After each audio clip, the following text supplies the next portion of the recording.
Hey man, this is Chilly Billy Howell. I'm out yakking on Alcorn Island in the middle of the moon in my Gitche Manitou Mystic Moonglow at Stellar S16 G2. I was filming with the GoPro, but it got too hot. Imagine that, over 100 heat index.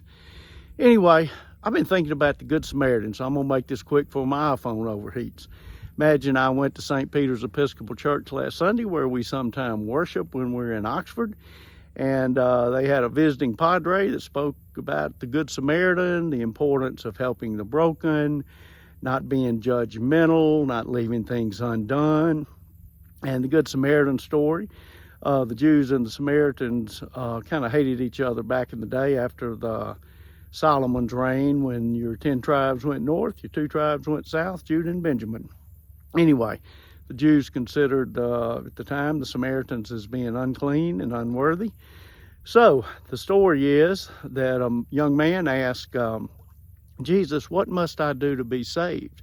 And he said, "Well, you got to love God and love your fellow man as yourself and love your neighbor as yourself," basically.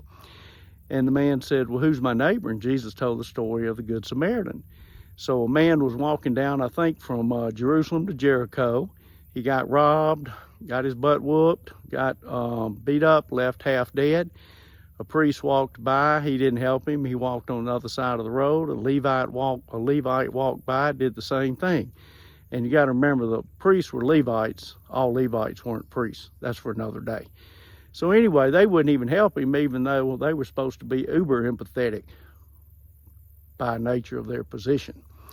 But then a Samaritan came by, and who they and the Jews didn't even get along. He stopped and helped the man, nursed his wounds, put oil and wine on him, took him to an inn, and then paid for the innkeeper to take care of him, and then said, "Look, any other fees he and that are charged, just let me know, and I'll come back and pay those too." That's a Good Samaritan. So also, he said something really good about find within ourselves what we criticize in others. Wow, I deal with that a lot. And the coup de grace was, I think, a quote by Frederick Buechner, a Christian apologist back in the day. And he said that God calls us to a place where our deep gladness meets the world's deep hunger. Because we can't solve every problem. But if we have something we really get joy from, and that doesn't self-interest, it's like the difference in happy and joy. Happy's a feeling, joy is intrinsic. Same thing here. A deep gladness is where kind of that God-shaped vacuum within us tells us what it is we're kind of uniquely put here to do. So anyway, that was so powerful. And then I get up during the tithe, or during the collection, not because I was avoiding it, but I had to go to the restroom. So I'm walking back to the restroom, and this guy smirking on the back row looks up at me, and he mimics cutting hair, like I needed to cut my long hair. I just went, hell no. Kept walking. I did smile. The difference is, if I was still in active addiction, I'd have probably headbutted him, whooped his ass, or at least tried to, or at least we'd have had a come to Billy meeting.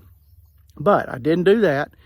I did do better. I smiled, said 2 words, came back to my seat, didn't mess with him. But also, that's what I did do. The in addiction is what I would have done. And what I should do is just smiled at him and kept going. That would have pleased God more. So anyway, and then I got back to my seat, told Madge, we kind of chuckled, and then she pointed at a picture of Jesus behind the pulpit with long hair. Now, I'm not making a comparison. I'm just saying hair ain't the big issue. If that's what you got to judge me over, man, there are plenty of other things you ought to be judging me for. Anyway, let's all be a Good Samaritan. Y'all have a good day.